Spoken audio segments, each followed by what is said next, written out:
pecinta sepak bola tentu ingat dengan sosok legenda pemain bola bernama Warta Kusuma.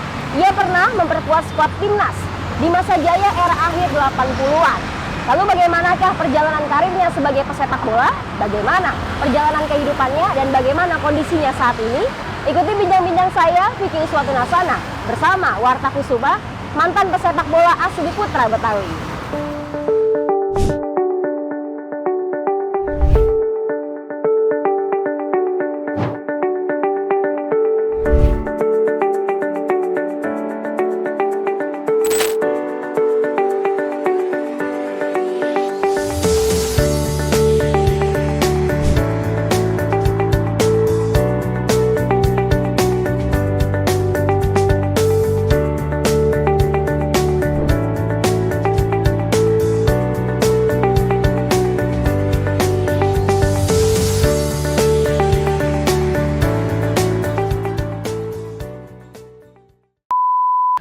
Saat ini saya sedang bersama seorang legenda sepak bola Indonesia era 1980-an, Bapak Warta Kusuma. Halo Pak. Halo. Gimana kabarnya Pak? Kabar siang baik.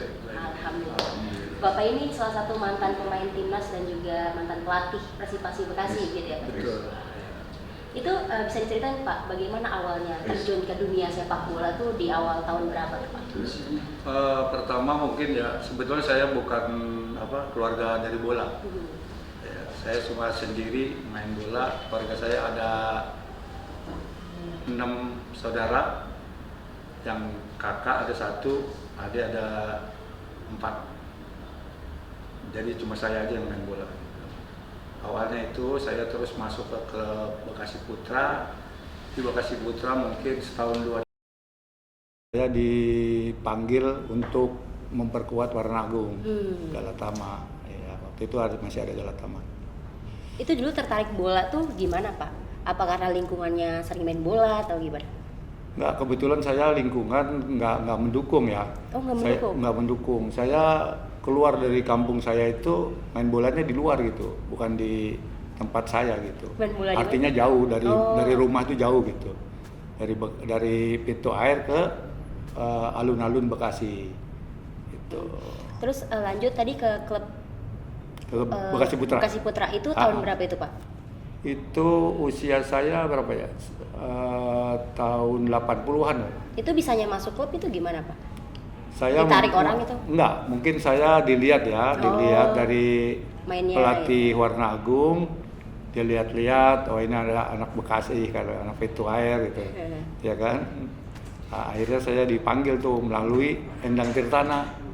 Kebetulan Endang Tirtana itu rumahnya di Kerawang. Dia lebih dulu memperkuat Warna Agung gitu. Itu berarti setelah itu awal baru saya usia masuk dunia sepak bola tuh masih remaja, usia berapa itu? masih antara 17-18 lah gitu. 17-18 tahun? Iya. Dulu nggak ada sekolah sepak bola ya Pak? Nggak ada dulu. Jadi emang cuma ada klub aja gitu, klub Bekasi Putra namanya. masuk situ langsung ke Warna Langsung Agung. ke Warna Agung. Tahun berapa itu Pak Warna Agung? Tahun 80. Main di Warna Agung tuh udah berapa? Sampai sekarang, sampai cedera sebetulnya. Saya masih nggak pernah pindah-pindah klub. Saya di Warna Agung aja. Totalnya berapa tahun itu Pak? Per tahun ya, dari tahun 80 terus saya cedera itu kan tahun 87 saya cedera itu. 85 saya masih main di pra Piala Dunia. Pra Piala Dunia 87 lah. Saya setelah operasi itu sempat main lagi. Tapi ada pembengkakan kaki gitu.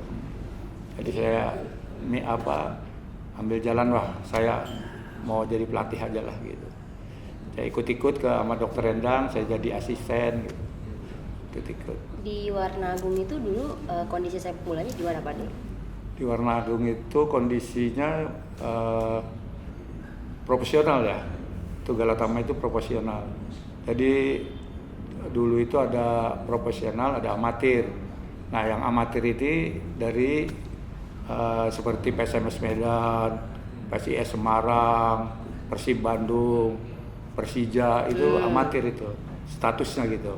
Kalau Warna Agung ini statusnya Galatama, jadi profesional. Jadi sebetulnya udah ada kontrak gitu. Oke, dulu di Warnagung ini sempat dapat plakat emas ya Pak ya? Plakat emas. Iya, dari Olimpik itu tahun Iya, betul. 8283 gitu ya? Iya, betul. Itu pertandingan lawan apa tuh? Gimana Itu tuh? seluruh Oh. Galatama kita pertandingin tuh.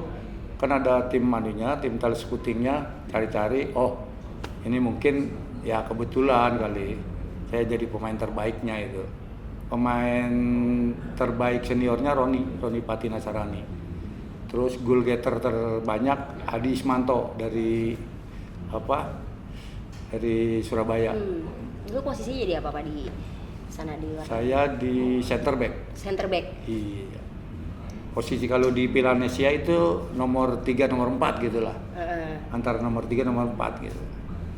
Kalau posisi Pilanesia Itu sepak bola. pemain terbaik itu berhasil mencetak gol berapa Pak dulu tahun itu? Enggak ya, jadi penglihatannya lama tuh kompetisinya. Oh. Lama, berjenjang terus itu. Nanti kita lawan sana, lawan Medan, Pardedetek itu kan. Terus lawan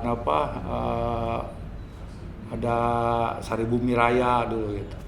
Itu profesional semua itu. Nah, itu dalam kompetisi itu diputuskan bahwa saya jadi pemain terbaik, pemain muda terbaik gitu. Salah satu atau satu-satunya Pak? Satu-satunya. Wah. Salah satu. Berarti pada tahun itu termasuk puncak kejayaan gitu atau gimana Pak? Enggak juga sih. Pokoknya saya mah enggak ada puncak-puncakan udah. Pokoknya main bola aja pikiran gitu. Jadi pemain terbaik itu bonus gitu ya? Bonus gitu mah. Ya mungkin kan yang nilai juga enggak 1 orang 2 orang. Jadi kalau di Medan siapa tim seleputing yang lihat mungkin gitu PSSI apa. Itu kan tadi di Warnagung ini kan sampai cedera ya Pak? Iya. Itu tuh cederanya betul. tuh bagaimana tuh Pak ceritanya? Cederanya tahun 85. 85. Piala Dunia. Nah, waktu itu saya jadi juara subgrup. Oh. Tinggal ketemu Korea aja itu. Korea Selatan. Korea Selatan. Kita kalah, udah akhirnya nggak masuk. Kebetulan yang diambil dari Asia 1. Kalau 2 aja, 3 aja gitu mungkin bisa lolos Iya, itu. iya. Itu cederanya tuh gimana Pak? Cederanya pada saat saya screening bola itu tutup badan, saya diambil dari kiri nih, kaki Iya. tumpu yang diambil. Oh kaki kiri. Nah, jatuh. Nah, terus biasa itu ada semprot segala macam Iya, iya. gitu. Akhirnya bisa tuh main lagi begitu main ada pembengkakan. Kata dokternya gitu. Kata dokternya ada pembengkakan. Jadi harus stop Harus buat main stop, bola. harus stop terus operasi. Tahun berapa itu? Pas stop. Tahun 85 lewat dikit lah. Oh berarti nggak lama lah Nggak dari lama, cedera dari itu ya. 85 itu. Dan ternyata cederanya cukup serius. Cukup gitu. serius. Enggak, saya sempat main lagi. Setelah dioperasi, saya di fisioterapi apa segala macam, kaki, lutut. Saya dikontrakin rumah di daerah rumah sakit Setia Mitra, Kebayoran. Nah, itu baru saya main lagi tuh. Main lagi tuh bukannya tambah bagus, tambah parah. Tambah parah. Terus solusinya itu, akhirnya stop, saya bilang stop aja deh Iya. main bola. Saya bisa mengabdi jadi pelatih juga nggak apa-apa kan gitu. tapi pas stop di Warnagung ini masih tetap terus pengobatan gitu atau? Masih Sampai- terus pengobatan sampai sholat juga duduk tasawuf nggak bisa, sakit gitu. Waktu ngelatih Lindung. juga gimana? Waktu ngelatih gitu, kadang-kadang suka sakit. Makanya saya kadang-kadang pilih asistennya itu yang bisa ngasih contoh gitu. Ngasih contoh. Tapi gimana Pak perasaannya pada saat itu kayak lagi bagus-bagusnya di main bola tapi malah cedera dan Ya harus udah di-stop gitu kayak orang frustasi aja. Waduh. Orang frustasi aja gimana sih? Kita lagi seneng-senengnya, Iya. enak-enaknya main bola gitu kan. Tahu-tahu stop gitu. Udah pusing. Di kaki kiri tuh waktu itu pengobatannya berarti lama banget ya Pak ya? Kita 3 bulan pakai tongkat. 3 bulan? Mm. Jadi 3 ngelatih bulan tuh sih. sambil pakai tongkat gitu? Iya, di Bekasinya itu sambil pakai tongkat. Wah luar biasa. Ngatur ngomong kasih tahu asisten gitu. Betulnya asistennya ya sepaham sama pelatih kepalanya gitu. Tapi saat ini kondisi gimana Pak? Kondisi Sampai- lumayan. Udah membaik gitu? Tapi usia saya udah 61. Udah kayaknya nggak ini lagi ya. Masalah bola itu. Udah Nggak aktif lagi. Iya. Pas melatih itu tahun berapa Pak awal melatih? Awal melatih saya bicara sama pelatih Warnagung. Saya waktu itu kan masih di Warnagung tuh, status masih Warnagung, masih dapat honor tiap bulan Warnagung. Jadi akhirnya saya ngadap ke Dokter Endang almarhum ya, bahwa saya itu mau ganti profesi lah gitu. Aslinya mau ikut-ikut jadi pelatih lah. Jadi pernah saya sempat setahun apa setengah bulan saya ikut Dokter Endang itu jadi asisten pelatih. Sampai akhirnya saya sambil berobat lutut, akhirnya saya di Tasik. Akhirnya saya ketemu itu Widodo Cahyono Putra. Tapi pada makanya saya betul-betul saya yang bawa itu dia.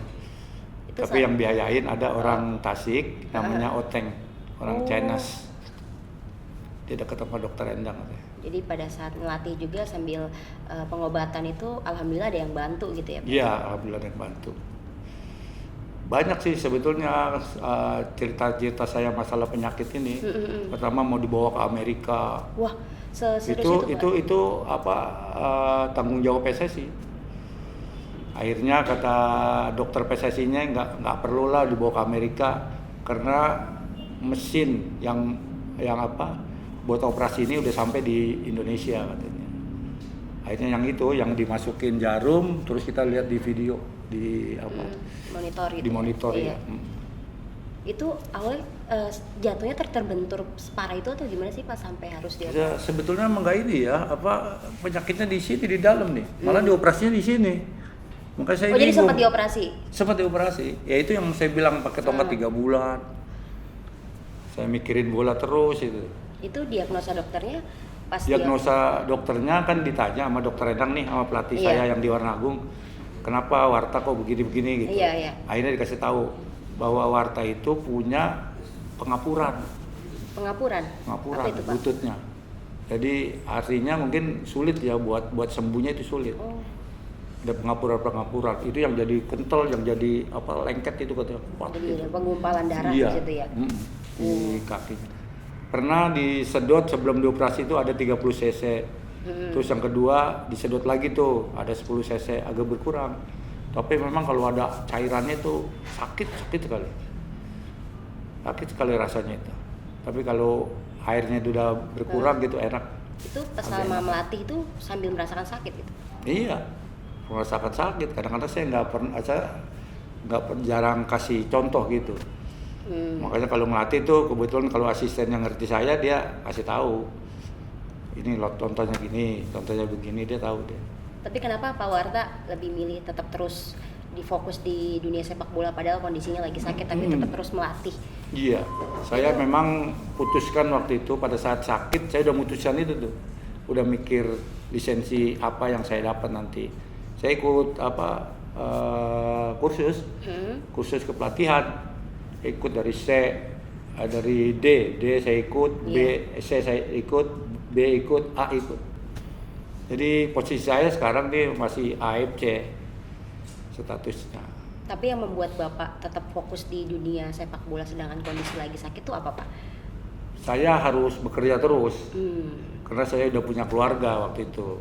Jadi gimana pun jadi pikiran harus kerja lah ya, nomor 1 gitu.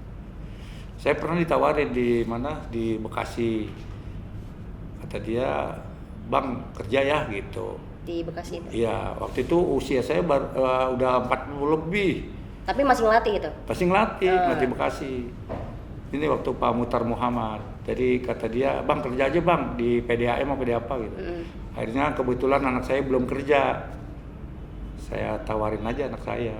Lalu bikin proposalnya tuh, proposal pendaftaran itu saya kasih ke Pak Wali, ke ke Mutar Muhammad. Akhirnya dia besok dipanggil kerja. Bapak berapa bersaudara Pak? Saya 4 tadi ya? Tadi 6 kan? Dan 1 kakak, terus saya, terus ada adik ini 4. Tadinya yang meninggal ada 2 itu. Yang meninggal 2, laki sama perempuan. Tapi yang fokus di sepak bola hanya Bapak? Saya tunggal sendiri gitu. Anak ada berapa Pak? anak ada 2 ya. 2. Waktu pada saat itu cedera itu kan, terus akhirnya muter otak jadi pelatih gitu. Nah, untuk keluarga anak itu pada saat itu usia berapa? Sebetulnya anak itu nggak ada yang main bola. Ada yang pertama laki-laki tuh nggak main bola.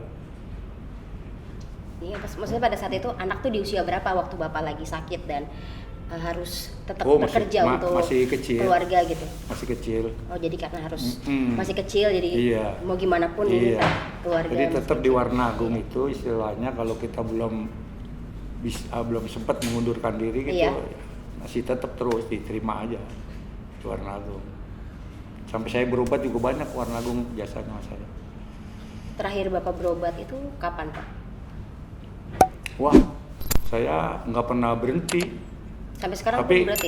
yang di Tasik itu, yang dapat Widodo itu, saya mungkin setahun di sana tuh berobat kaki terus.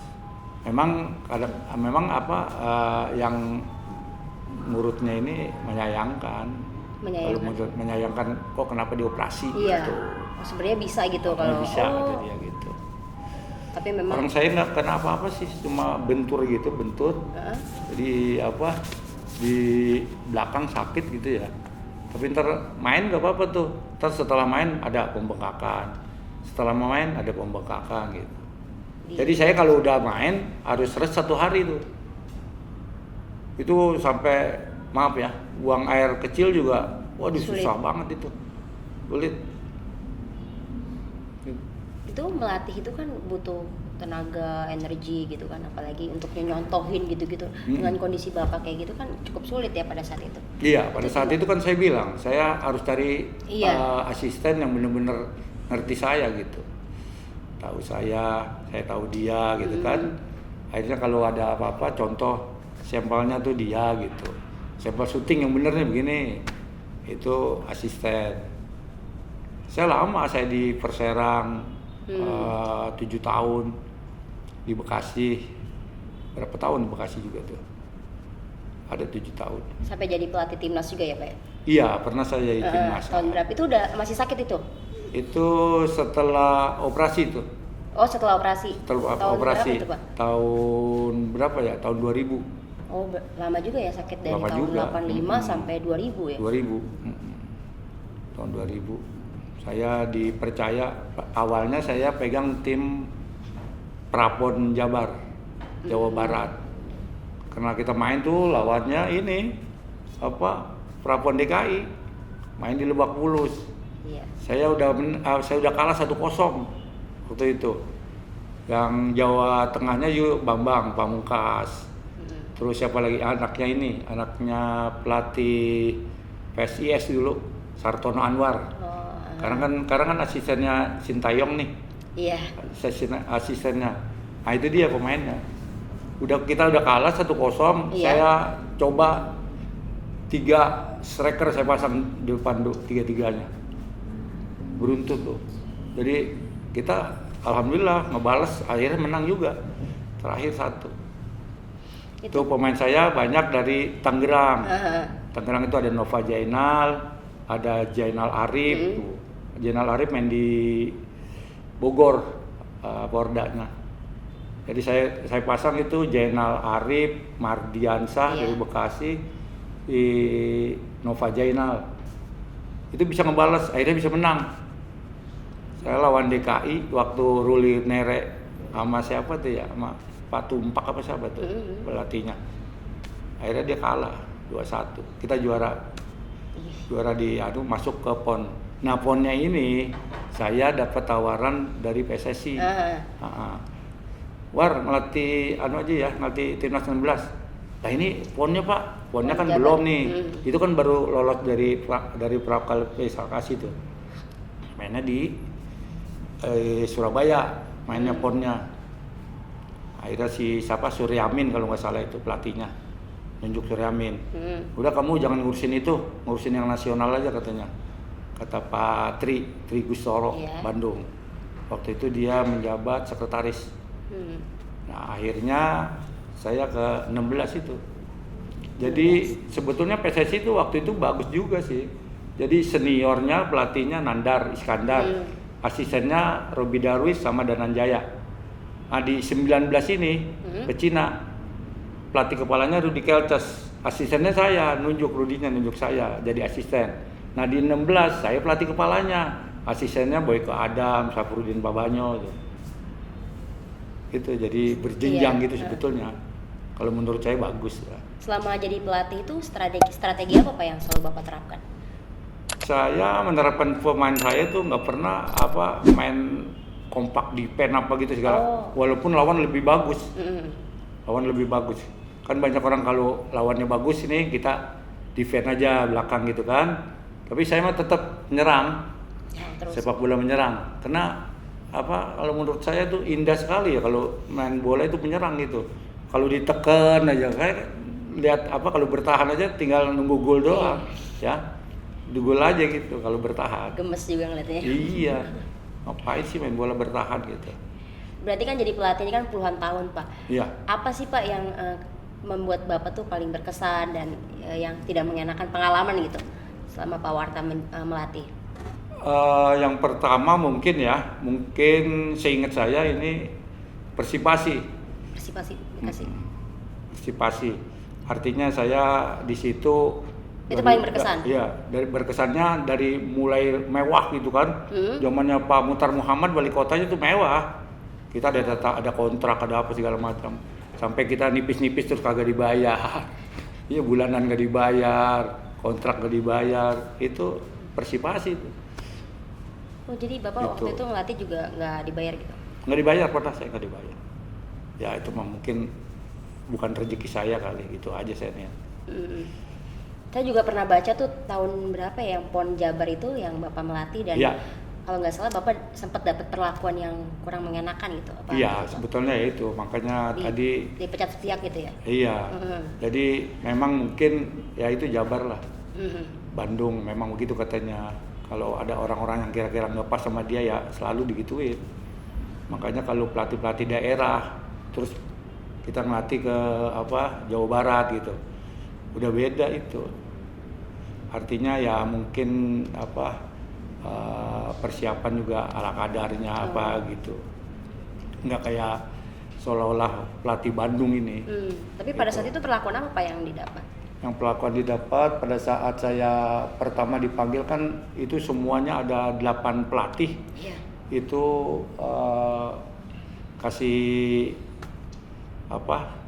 kasih tahu ke ada tim anunya gitu. Tim penilainya gitu. Harus presentasi gitu ya kan. Coba pelatih yang ini prestasinya gimana? Nah, itu dari 8 itu saya yang dapat. Saya yang dapat jadi pelatih kepala di Porprov Bandung.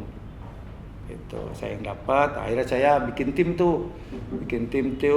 tim segala macam. Kira-kira mungkin ada seminggu kali diliburin lagi.